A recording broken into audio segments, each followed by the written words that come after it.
Hello friends, नमस्कार। स्वागत है आप सभी का आपके अपने online platform Surya prime Sikar में। उम्मीद करता हूं दोस्तों नए साल में या नया साल आप सभी के लिए दमदार हो, मजेदार हो और बहुत ही अच्छा निकले। इस नए साल में आप अपनी उम्मीदों पे खरा उतरे। मैं उम्मीद यही करूंगा कि आपकी और आपकी फैमिली इस नए साल में स्वस्थ रहे, आगे बढ़ती रहे और आपका परिवार और आप कंटिन्यू प्रोग्रेस करते रहे। दोस्तों चलो डिस्कस करते हैं, अपने टॉपिक पे चलते हैं। टाइम खराब करने से पहले देखो, सबसे पहले अपना पॉइंट क्या चल रहा था? अनुपात, रेशियो एनालिसिस में हम लोगों ने 6 रेशियो डिस्कस कर लिए थे। सेकंड टाइम का जो अपना रेशियो चल रहा था एक्टिविटी रेशियो और एक्टिविटी रेशियो में हम लोगों ने 3 रेशियो डिस्कस किए थे। स्टॉक टर्नओवर रेशियो यानी इन्वेंटरी टर्नओवर रेशियो, एक हमने रेशियो डिस्कस किया था ट्रेड रिसीवेबल टर्नओवर रेशियो और एक हमने डिस्कस किया था ट्रेड पेबल टर्नओवर रेशियो। आगे बढ़ते हैं। चौथा रेशियो इसका जो है वो अपना है टोटल असेट्स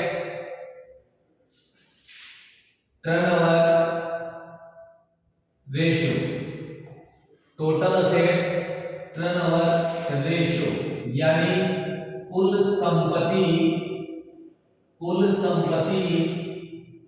आवर्त अनुपात, कुल संपत्ति आवर्त अनुपात, टोटल असेट्स टर्नओवर रेशियो। अब देखो इसका फॉर्मूला क्या हो जाएगा? इसका फॉर्मूला हो जाएगा रेवेन्यू फ्रॉम ऑपरेशन, जिसको हम लोग नेट सेल्स बोलते हैं, या रेवेन्यू फ्रॉम ऑपरेशन या cost of revenue from operation. Revenue from operation या cost of revenue from operation divide कर देना इसको। क्या पूछ रहा है अपने को? Total assets. तो डिवाइड भी किससे करना है? टोटल असेट्स से डिवाइड करना है। ये जो आपकी टोटल असेट्स होगी ये होगी without fictitious assets, without fictitious assets. Fictitious assets के बिना हम लोगों को टोटल असेट्स लेनी है। क्यों दोस्तों? क्योंकि टोटल असेट्स में कभी भी फिक्टिटियस असेट्स को शामिल नहीं किया जाता है। तो ये हो गया आपका टोटल असेट्स टर्नओवर रेशियो, कुल संपत्ति आवर्त अनुपात। किसको यूज कर सकते हैं? रेवेन्यू फ्रॉम ऑपरेशन या cost of revenue from operation. पहली वैरायटी आपकी रेवेन्यू फ्रॉम ऑपरेशन की ही रहेगी। यदि क्वेश्चन में रेवेन्यू फ्रॉम ऑपरेशन नहीं है तो हम लोग cost of revenue from operation को यूज करेंगे। इसको हम लोग क्या बोल सकते हैं दोस्तों? इसको हम लोग बोल सकते हैं अपनी नेट सेल्स और इसको हम लोग बोल सकते हैं अपना सीओजीएस। बताया भी था मैंने कल वाले रेशियो में। Revenue from operation means net sales, cost of revenue from operation means COGS, divide करना है total assets without fictitious assets. Clear? अब देखो दोस्तों यहां आपकी चीज क्या है? यदि आपसे पूछे फिक्स असेट्स टर्नओवर रेशियो, आपसे क्या पूछे? Fix assets turnover ratio. कुछ नहीं करना है, यही रखना है, बस टोटल असेट्स की जगह क्या कर देना? फिक्स असेट्स कर देना। आपसे पूछे करंट असेट्स टर्नओवर रेशियो, तो कुछ नहीं करना है, टोटल असेट्स की जगह क्या कर देना? Current assets. सिस्टम वही रहेगा, कुछ भी चेंज नहीं। क्लियर? तो ये हो गया आपका टोटल असेट्स टर्नओवर रेशियो। आगे चलते हैं, आगे बढ़ते हैं। अगला अपना कौन सा है? Fifth number. फिफ्थ नंबर अपना कौन सा हो जाएगा? कैपिटल टर्नओवर रेशियो यानी पूंजी आवर्त पूंजी आवर्त अनुपात, कैपिटल टर्नओवर रेशियो, पूंजी आवर्त अनुपात। पूंजी आवर्त अनुपात का फॉर्मूला क्या हो जाएगा, देखो, रेवेन्यू फ्रॉम ऑपरेशन या cost of revenue from operation, revenue from operation या cost of revenue from operation divide कर देना किससे, कैपिटल एम्प्लॉयड से। किससे मल्टीप्लाई करना है दोस्तों, कैपिटल एम्प्लॉयड से। तो रेवेन्यू फ्रॉम ऑपरेशन का means net sales, cost of revenue from operation का मींस सीओजीएस। किससे डिवाइड करना है, कैपिटल एम्प्लॉयड से। अब देखो मेन चीज क्या आ गई यहां, कैपिटल एम्प्लॉयड। दोस्तों कैपिटल एम्प्लॉयड कैसे कैलकुलेट होगी, कैपिटल एम्प्लॉयड, कैपिटल एम्प्लॉयड को हम लोग कैलकुलेट लायबिलिटी साइड से भी कर सकते हैं और हम लोग इसको कैलकुलेट असेट्स साइड से भी कर सकते हैं। क्वेश्चन में जो इंफॉर्मेशन होगी उसी को हम फॉलो कर लेंगे, उसी को हम क्या कर लेंगे, फॉलो कर लेंगे। तो देखो लायबिलिटी साइड से कैपिटल एम्प्लॉयड कैसे आएगी, अपने पास हो जाएगा अपना equity share capital plus preference share capital plus reserve and surplus. Equity share capital, preference share capital, reserve and surplus, debenture, long term loan, long term loan, ये जो अपने पास आएगा ये अपना क्या होगा दोस्तों, कैपिटल एम्प्लॉयड। असेट्स की हम लोग बात करें तो नेट फिक्स असेट्स हो जाएगी,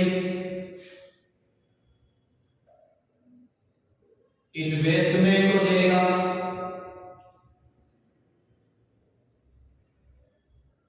इंटेंजिबल असेट्स हो जाएगी, करंट असेट्स हो जाएगी और करंट असेट्स में से माइनस हो जाएगी अपनी करंट लायबिलिटीज, माइनस हो जाएगी। ये जो अपने पास बचेगा ये अपना क्या होगा, कैपिटल एम्प्लॉयड। ये दोनों अमाउंट आएंगे ये सेम आएंगे।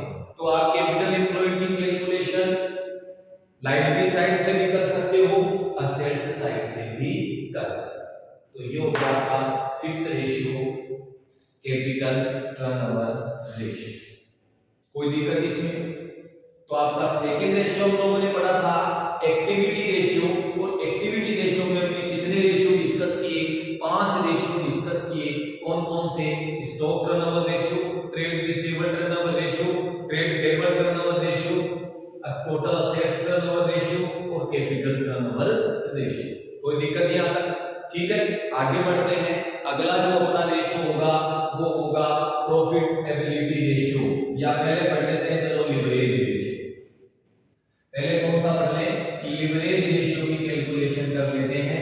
इस प्रकार से लिवरेज रेशियो हम लोगों को कैलकुलेट करना है। लिवरेज रेशियो देखो, सी लिवरेज रेशियो, जिसको कौन सा रेशियो बोलेंगे हम लोग, उत्तोलन अनुपात। कौन सा अनुपात, उत्तोलन अनुपात। चलो करते हैं डिस्कस। फर्स्ट इसमें कौन सा हो जाएगा, फर्स्ट इसमें होगा अपना debt equity ratio, debt equity ratio यानी ऋण समता अनुपात। डेट इक्विटी रेशियो का मींस ऋण समता अनुपात। चलो चलते हैं आगे। इसका फॉर्मूला क्या हो जाएगा, इसका फॉर्मूला हो जाएगा external liabilities upon internal liabilities, external liabilities upon internal liabilities यानी EL upon EL upon IL equal to डेब्ट इक्विटी रेशियो। ठीक है, फॉर्मूला आपने को याद हो गया कि डेब्ट इक्विटी रेशियो का फॉर्मूला क्या होता है, EL अपॉन IL। लेकिन इतने को ये नहीं पता कि EL क्या होती है, IL क्या होती है, तो क्या तब तक हम लोग इसको कैलकुलेट कर सकते हैं क्या? नहीं कर सकते। तो देखो EL दोस्तों, ये जो रेशियो है ये डेब्ट इक्विटी रेशियो, ये रेशियो अकेला रेशियो आपके 5 रेशियो क्लियर करेगा। अकेला सिंगल रेशियो कितने रेशियो क्लियर करेगा? 5 रेशियो क्लियर करेगा। सबसे पहले बात करते हैं हम लोग EL की। EL में हम लोग किस किस को ले लेते हैं? EL में अपना क्या आ जाता है? डिबेंचर आ जाते हैं। EL में ही अपना क्या आ जाएगा? लॉन्ग टर्म लोन आ जाएगा या बोरोइंग आ जाएगा। और EL में ही अपना क्या आ जाएगा दोस्तों? CL यानी करंट लायबिलिटीज आ जाएगी। डिबेंचर हो गया, लॉन्ग टर्म लोन हो गया और CL हो गई। इन तीनों का टोटल क्या कहलाता है? EL कहलाता है। डिबेंचर, लॉन्ग टर्म लोन और CL। CL का मींस करंट लायबिलिटीज। कंपल्सरी नहीं है कि क्वेश्चन में सारे ही डाटा अवेलेबल, जो अवेलेबल है उनको हम लोग काम में ले लेंगे और उनका टोटल ये अपना क्या बन जाएगा? EL बन जाएगा। ठीक है, इसके जगह में एक नोट और लिखना हूं इसके साथ, जिसका आपको पर्टिकुलर विशेष ध्यान रखना है। क्या है नोट? EL को टोटल डेब्ट, EL को क्या बोलते हैं? टोटल डेब्ट तथा आउटसाइडर फंड। EL को टोटल डेब्ट तथा आउटसाइडर फंड भी कहा जाता है। EL को क्या कहा जाता है? टोटल डेब्ट भी कहा जाता है, EL को आउटसाइडर फंड भी कहा जाता है। टोटल डेब्ट कैसे आता है? लॉन्ग टर्म डेब्ट प्लस शॉर्ट टर्म डेब्ट। ये तो दोनों हो गए अपने लॉन्ग टर्म और ये हो गया अपना शॉर्ट टर्म। जब इन दोनों को मैं ऐड कर दूं तो क्या बन जाएगा? टोटल डेब्ट बन जाएगा। टोटल डेब्ट बन जाएगा। तो EL को टोटल डेब्ट तथा आउटसाइडर फंड भी कहा जाता है। तो ये हो गया अपना EL। फिर हम लोग बात करें इसकी IL की, एक्सटर्नल लायबिलिटीज की हम लोग बात करते हैं। तो एक्सटर्नल लायबिलिटीज में क्या रहेगा अपना? Equity share capital plus preference share capital plus reserve and surplus और माइनस क्या कर देना दोस्तों? fictitious assets। माइनस क्या करना है? fictitious assets। यहां इस रिजर्व एंड सरप्लस में से fictitious assets माइनस हो जाती है, तभी तो टोटल असेट्स में ऐड नहीं होती है, तभी तो ऐड नहीं होती। ठीक है ना? तो equity share capital, preference share capital, reserve and surplus और माइनस fictitious assets, इन सब का टोटल क्या कहलाता है? IL, internal liabilities. Internal liabilities. ठीक है, यहां मैं नोट लिखना हूं, नोट IL को प्रोप्राइटरी फंड,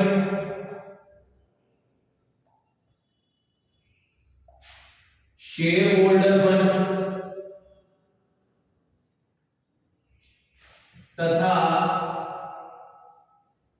नेटवर्थ। IL को proprietary fund, share holder fund तथा नेटवर्थ भी कहा जाता है, भी कहा जाता है।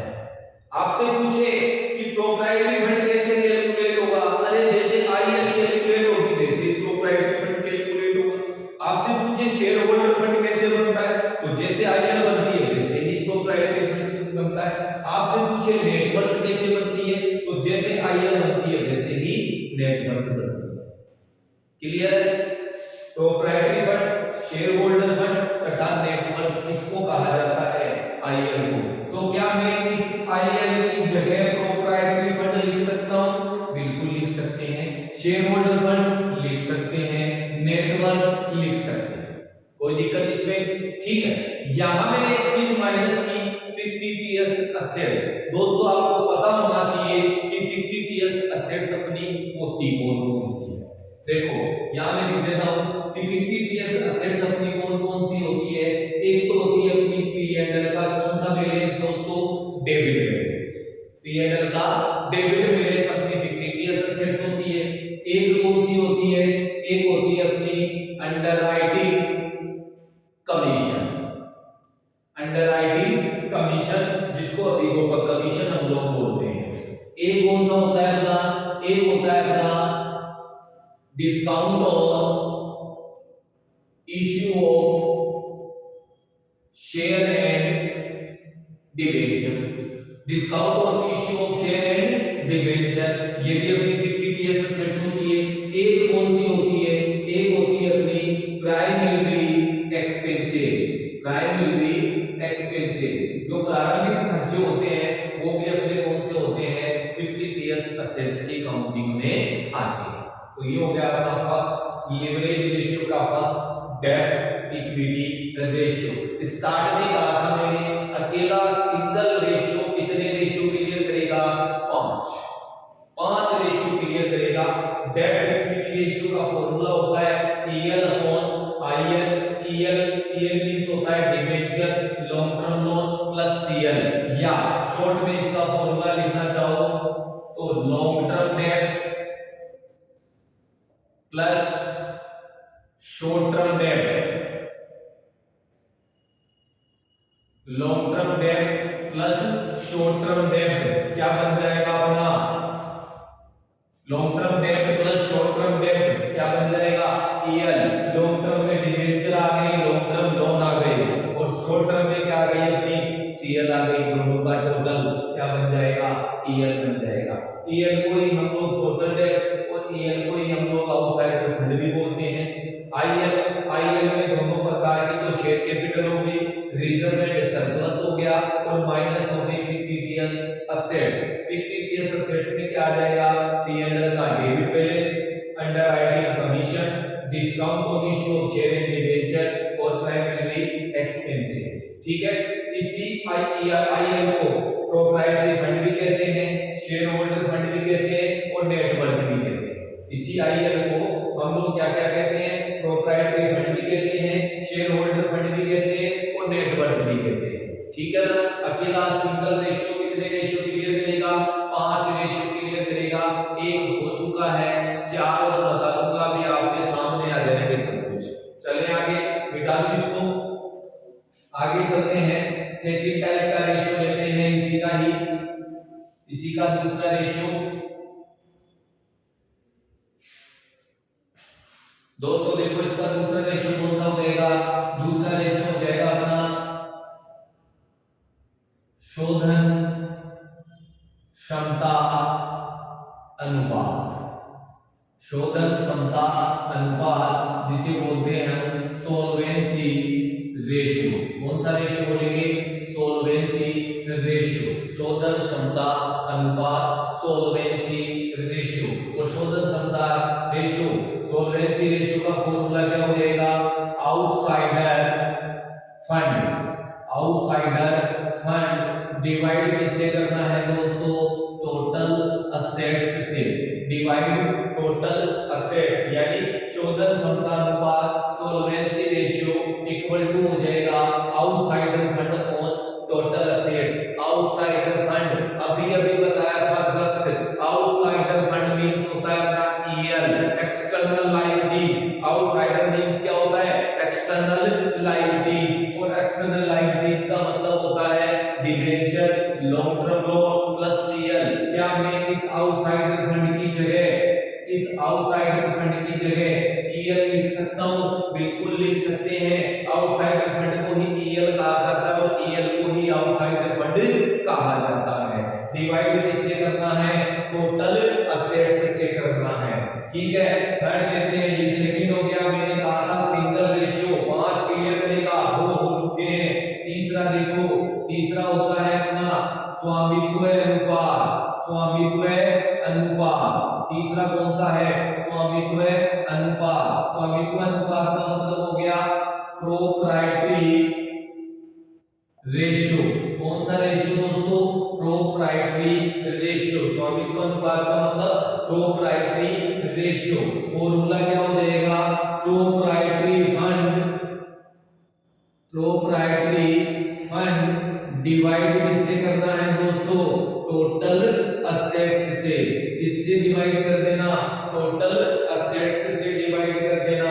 यानी proprietary fund divide total assets. Proprietary fund अभी अभी बताया था। प्रोप्राइटरी फंड का means IL, internal liabilities, equity share, preference share, reserve and surplus minus fictitious assets equal to proprietary fund. क्या प्रोप्राइटरी फंड को ही आईएल कहा जाता है? बिल्कुल कहा जाता है। तो क्या हम इस प्रोप्राइटरी फंड की जगह आईएल बोल सकते हैं? बिल्कुल बोल सकते हो। कोई दिक्कत यहां तक? चले आगे। नंबर 4 अपना कौन सा हो जाएगा? 3 हो चुके इसके। चौथा कौन सा है अपना? चौथा अपने पास होगा यहां ब्याज व्याप्ति अनुपात। ब्याज व्याप्ति अनुपात यानी interest coverage ratio. Interest coverage ratio, ब्याज व्याप्ति अनुपात। इसी को हम लोग क्या बोल सकते हैं? ऋण सेवा अनुपात। इसको हम लोग क्या बोल सकते हैं? ऋण सेवा अनुपात यानी डेब्ट सर्विस रेशियो भी हम लोग इसको बोल सकते हैं। ऋण सेवा अनुपात मींस डेब्ट सर्विस रेशियो भी हम लोग इसको बोल सकते हैं। इसका फॉर्मूला क्या हो जाएगा? देखो दोस्तों, profit before interest, profit before interest and tax, profit before interest and tax और डिवाइड किससे कर देना दोस्तों? इंटरेस्ट पेबल से। किससे डिवाइड करना है? इंटरेस्ट पेबल से डिवाइड करना है। तो अपने पास क्या आ जाएगा? Interest coverage ratio. अब आप कहोगे कि sir profit before interest and tax हम कहां से लाएंगे? अरे हम ही लाएंगे। और लाएगा कौन? लाएंगे हम ही। हम कहां से लाएंगे? अभी देखो सब कुछ आएगा सामने। Profit before interest and tax divide interest payable. देखो यदि क्वेश्चन में आपको क्या दिया जाए? देखो सबसे पहले बात करता हूं मैं प्रॉफिट की। प्रॉफिट 2 टाइप्स के होते हैं। एक तो कौन सा होता है? After interest and tax. और एक होता है अपना प्रॉफिट कौन सा? Before interest and tax. Profit after interest and tax और profit before interest and tax. देखो इधर, इस आफ्टर को मैंने क्या नाम दे दिया? ए। और इस बिफोर को मैंने क्या नाम दे दिया? बी। समझना अच्छी तरह। अपने को यहां कौन सा चाहिए? बिफोर चाहिए। सपोज क्वेश्चन में कौन सा दे दिया? आफ्टर। और क्या पूछ लिया? डेब्ट सर्विस रेशियो, ब्याज व्याप्ति अनुपात, इंटरेस्ट कवरेज रेशियो आपसे पूछ लिया गया। तो वहां तो हमको कौन सा प्रॉफिट चाहिए दोस्तों? बिफोर चाहिए। और अपने को क्वेश्चन में अवेलेबल कौन सा है? आफ्टर है। तो देखो कैसे बनाएंगे। मैं ये कह रहा हूं कि आपको कौन सा दिया हुआ है? आफ्टर दिया हुआ है। इस आफ्टर को दोस्तों किसमें कन्वर्ट करना है? बिफोर में कन्वर्ट करना है। अच्छी तरह समझना। इस ए को किसमें कन्वर्ट करना है? बी में। यानी आफ्टर को क्या बनाना है? बिफोर। जब भी आफ्टर को बिफोर बनाना हो तो आपको प्लस करना है। आपको क्या करना है? प्लस करना है। पहले तो प्लस करना दोस्तों क्या? टैक्स। और फिर प्लस करना क्या? इंटरेस्ट। पहले तो क्या प्लस करना? टैक्स। और फिर क्या प्लस कर देना उसमें? इंटरेस्ट। क्या आ जाएगा? Profit before interest and tax. जैसे जैसे हम लोग आगे बढ़ेंगे हमें कहीं कहीं प्रॉफिट बिफोर भी चाहिएगा। तो सपोज इस बी को, बी का मतलब बिफोर, बिफोर को क्या बनाना हो? आफ्टर बनाना हो।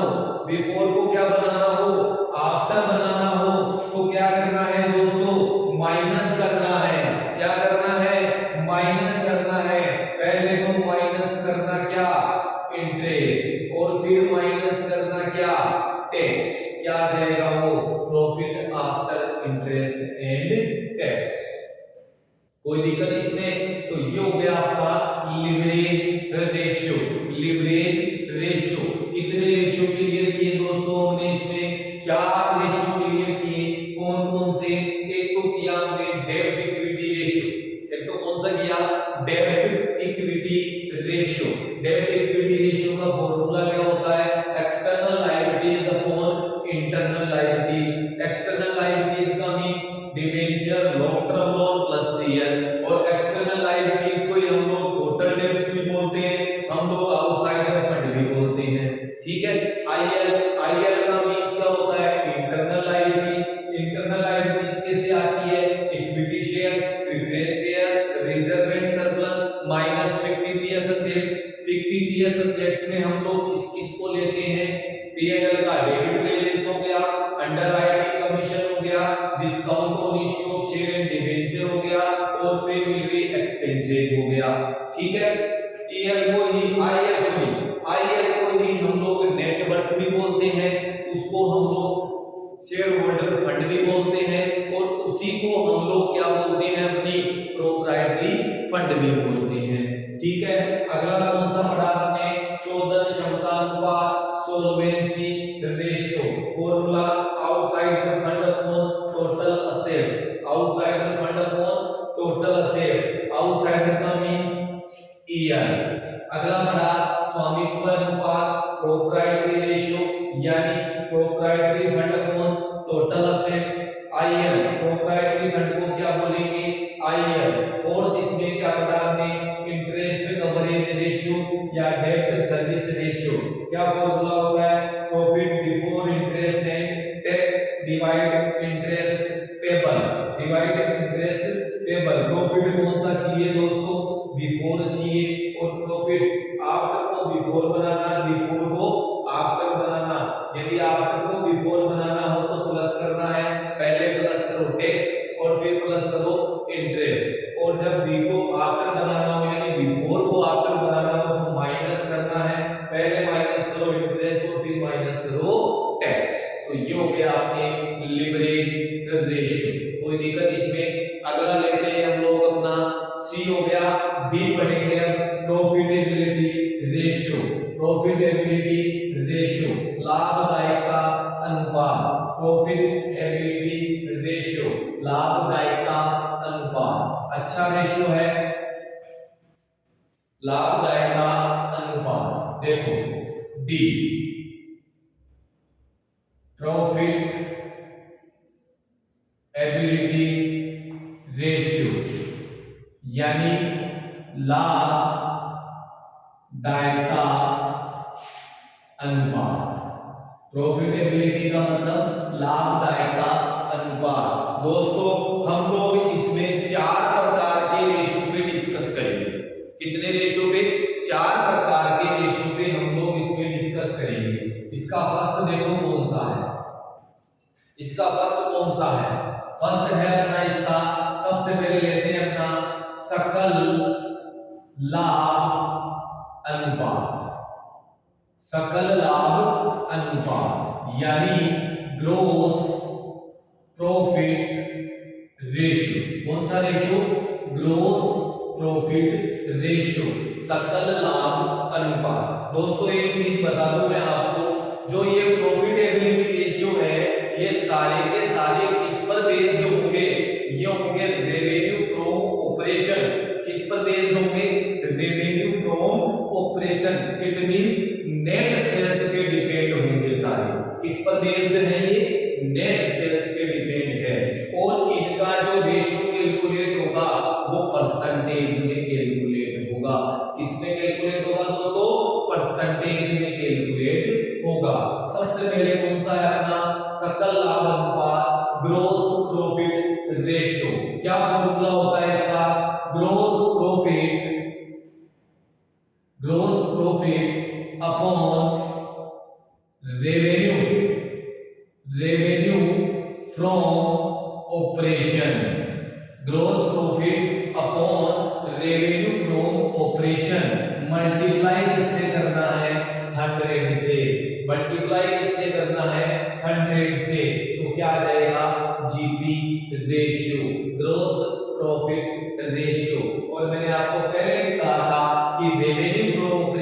मीन्स क्या होता है, नेट सेल्स। ठीक है, तो ये जो चार रेशियो हम लोग इसमें डिस्कस करेंगे, ये चारों रेशियो अपने किस पर डिपेंड होंगे, ये चारों रेशियो अपने डिपेंड होंगे नेट सेल्स यानी रेवेन्यू फ्रॉम ऑपरेशन पर बेस्ड होंगे। आगे चलते हैं, बात करें GP upon net sales into 100 equal to आ गया अपना ग्रॉस प्रॉफिट रेशियो।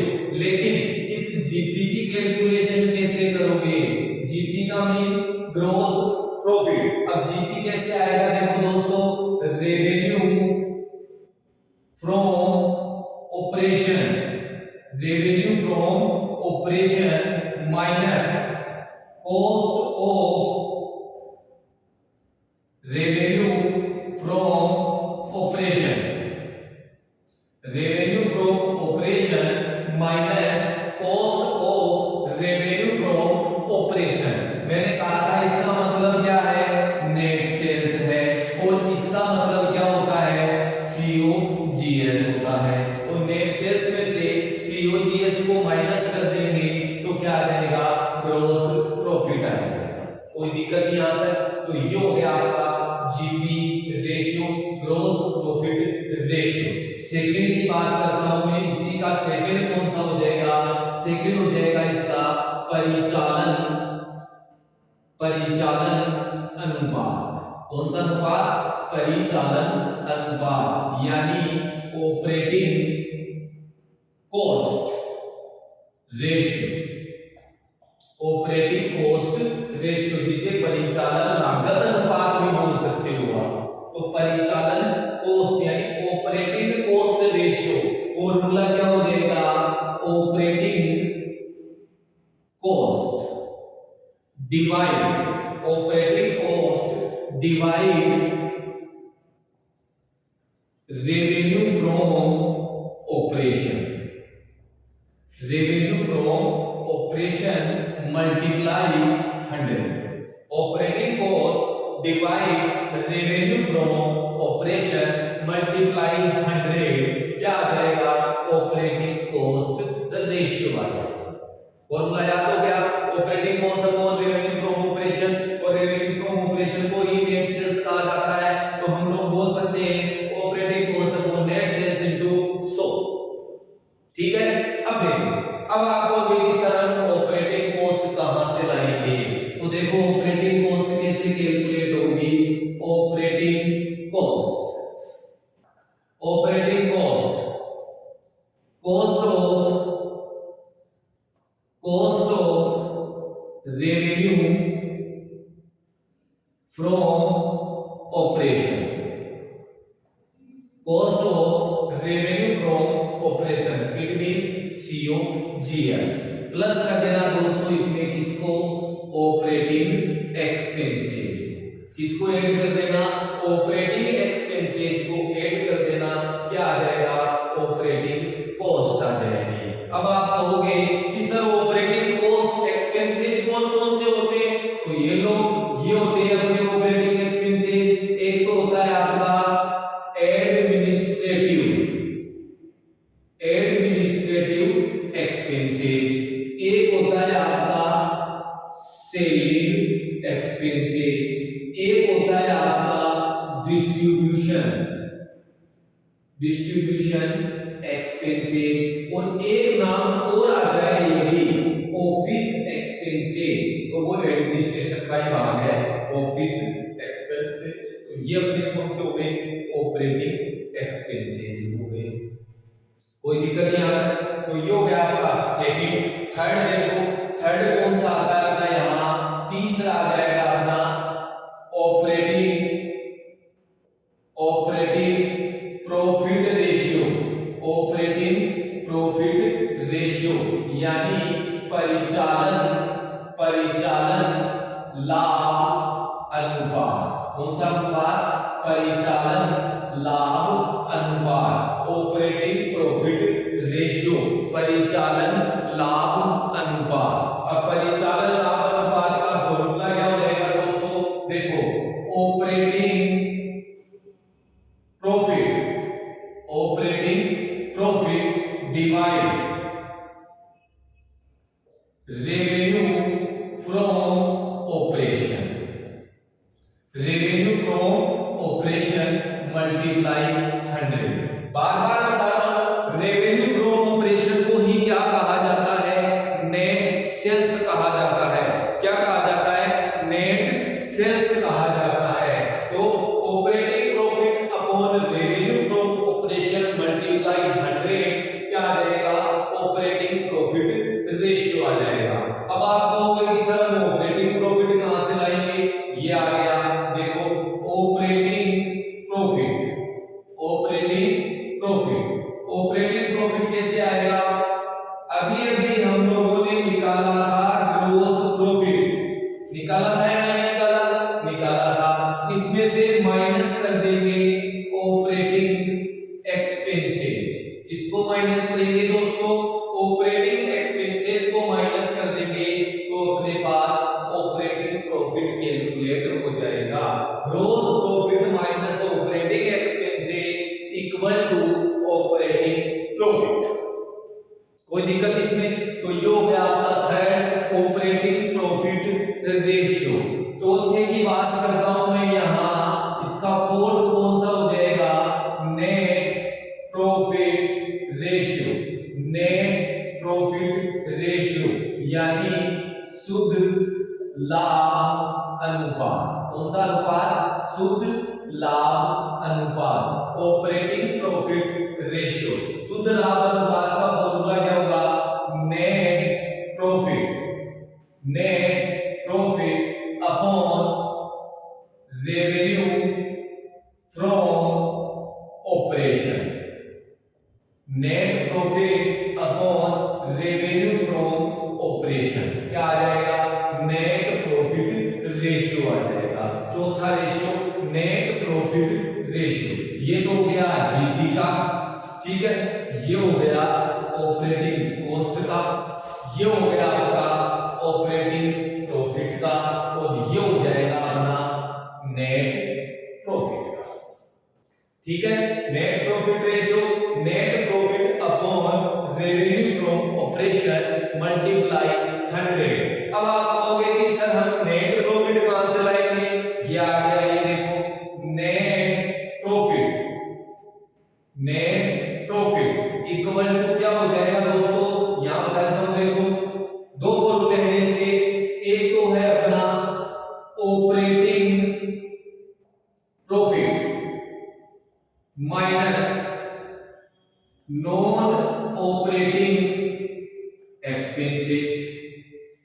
ठीक है, operating profit minus non operating expenses, और एक और दूसरा क्या हो सकता है?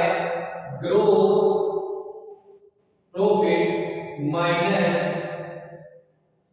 Indirect expenses, gross profit minus indirect expenses. Operating profit minus non operating expenses तो भी नेट प्रॉफिट ही आएगा, gross profit minus indirect expenses तो भी आपका नेट प्रॉफिट ही आएगा। ठीक है ना? अब आप कहोगे कि सर ऐसा कैसे? अभी बता देते हैं, देखो ऐसा कैसे। यहां देखो, ये जो आपके इनडायरेक्ट एक्सपेंसेस होते हैं ना दोस्तों, indirect expenses, in indirect expenses की दो कैटेगरी बना दी गई। एक तो हो गई कौन सी? ऑपरेटिंग एक्सपेंसेस, और एक कौन सी हो गई? Non operating expenses. समझना चाहिए, इनडायरेक्ट एक्सपेंसेस की कितनी कैटेगरी हुई? दो कैटेगरी हुई। एक तो हुई अपनी ऑपरेटिंग एक्सपेंसेस की, एक हो गई नॉन ऑपरेटिंग एक्सपेंसेस की। तो देखो, जब आप इस ऑपरेटिंग प्रॉफिट में से किसको माइनस कर दोगे? नॉन ऑपरेटिंग को। यहां से बात कर दोगे, इससे बात करो, इस जीपी में से आप किसको माइनस करो? ऑपरेटिंग एक्सपेंसेस को माइनस करो तो ऑपरेटिंग प्रॉफिट आ जाता है, और इस ऑपरेटिंग प्रॉफिट में से फिर नॉन ऑपरेटिंग को माइनस कर दोगे तो क्या आ जाएगा? नेट प्रॉफिट आ जाएगा। क्लियर?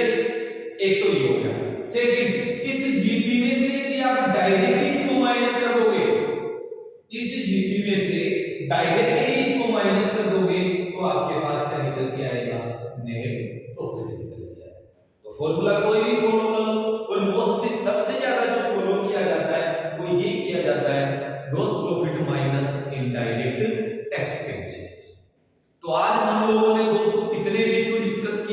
लगभग 10 या 11 रेशियो डिस्कस किए। नेक्स्ट रेशियो जो बच रहे हैं अपने वो नेक्स्ट क्लास में हम लोग क्लियर करेंगे और उसके बाद चैप्टर्स के क्वेश्चन देखेंगे और क्वेश्चन जो इंपॉर्टेंट टाइप के क्वेश्चन होंगे वो आपको यहाँ बोर्ड पे एक्सप्लेन करवाए जाएंगे। बाकी क्वेश्चन जो है उनकी आपको पीडीएफ दे दी जाएगी, ठीक है, विद सॉल्यूशन। पीडीएफ मिलेगी आपको विद सॉल्यूशन, ठीक है। तो आगे की जो रेशियो है हम लोग नेक्स्ट क्लास में डिस्कस कर लेंगे। तब तक के लिए